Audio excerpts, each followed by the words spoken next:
आयो भने जवाफदेही चाहिँ को हुन्छ नि?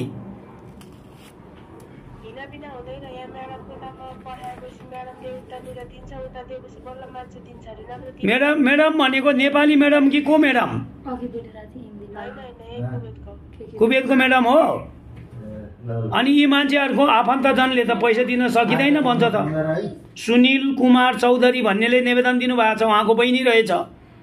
मेरो मान्छेलाई यसरी चाहिँ कुवेतमा लगेर बेचियो भन्छ त। कसले बेचेको यो?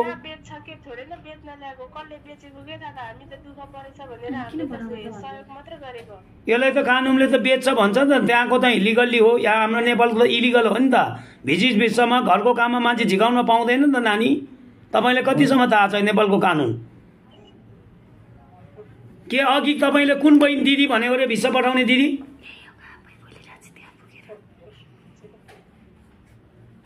भन्नु त।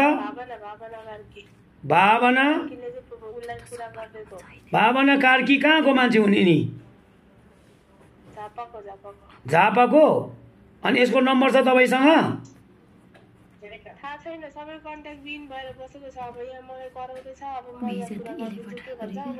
तपाईको नाम त कल्पना होइन?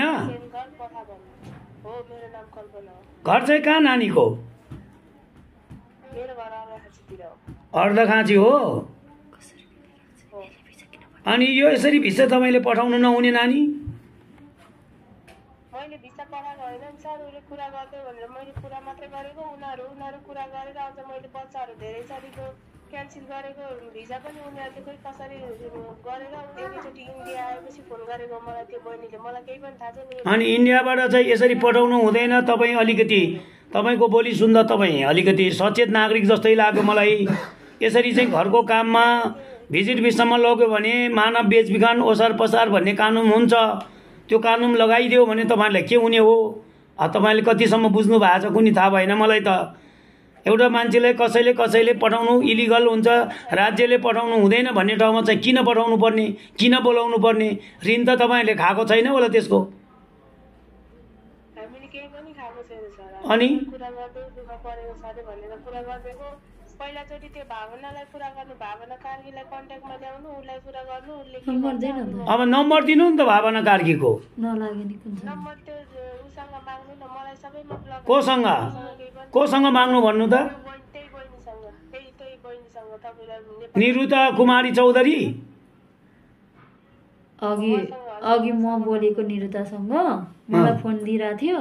कसैले हैन सबै गर्ने कल्पना हो भन्दै थियो भगर त्यसको मान्छे। सबै कल्पनाले गरेको भने कल्पनाको नाम मुद्दा हाले भइहाल्यो नि त। मलाई फोन मलाई पनि झिकाउँछ, उसले पनि झिकाउँछ। बोल्दिनु म्याम भनेर मलाई। अब राम्रो मुखले राम्रो भन्ने हो, हामीले हुँदैन भने गर्ने त्यही हो। मानव बेचबिखन बिरोमा गएर मुद्दा हाल्ने। मेरो नाम लिन्छ रे त्यहाँनेरि। त्यही भनेर तपाईको सबै तपाईले गरेको भनेर पठाएको हुनाले त तपाईलाई फोन गरेको। हाम्रो रहर हो र बहिनी, तपाईलाई फोन गर्नु टचर, यसरी तपाईलाई पनि टचर हुन सक्छ। हामीले त त्यो सबै कुरा ध्यानमा राखेर कुरा गरेको यो।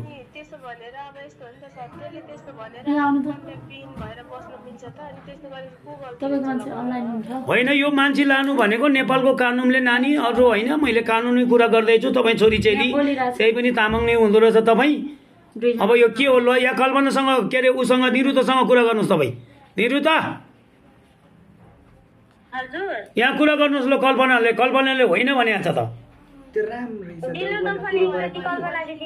ल बोलिरहेछ। अनि यहाँबाट दिदी सुन्नु त, तपाईले भावनाले भन्छ, भावनाले त तपाईसँग कुरा मात्रै गराइदिएको अरे, तपाईले भिसा हाल्दिएको भन्दैछ त। भनेको थियो त नि भावनाले। तपाईले अब भावनासँग कन्ट्याक्ट गर्नु न। अनि यहाँबाट सुन्नु त, यहाँबाट घर सजिले भन्दैछ 750 दिनाम लिएको छ नेपालको एजेन्टले। नेपालको एजेन्टको तिम्रो राम हो भन्दैछ। यहाँनिर घर सजिलोले त्यस्तो भन्दैछ। रामले लिएको छ अरे 750 केडी अरे पैसा। यिनीहरूसँग कसले लिएको हो त्यो त मलाई थाहा भएन। यहाँनिर एजेन्ट टिमले जसले पठायो या त्यसले नि लिएको भन्दैछ त पैसा। कसले लिएको अब त्यो पैसा? त्यो रामसँग कुरा गर्छु, मलाई नि थाहा छैन। राम भनेको हुन्छ है रहेछ फेरि। त्यही सुरेश लामा हो नाम। राम भनेको त्यही टिकट मलाई जसले काट्यो त्यसको के नाम हो? रामले कति पैसा लिएको रे? 700 कति रे? 750 केडी 750 केडी लिएको छ अरे यहाँको। हिजो रामसँग बोल्यौ नि सर हामीसँग। अँ। रामले म होइन मैले टिकट मात्र दिएको भन्थ्यो। घरको साउजीले भनेको इङ्ग्लिसमा यिनीहरू त्यस्तै भन्दै त्यो दुईटा जना बोल्ला भन्नु त लिएको छ 750 केडी अरे। उहाँको एजेन्टले लिएको होला नि 750 निरुता बोलेर ऊ बोलिरहेछ मालिक भन्नु त त्यहाँको घरबाट। हेलो उहाँको एजेन्टले भाषा के आउने भर्खर भाषा बोल्छ आउँछ तिमीलाई? निरुता निरुता मलाई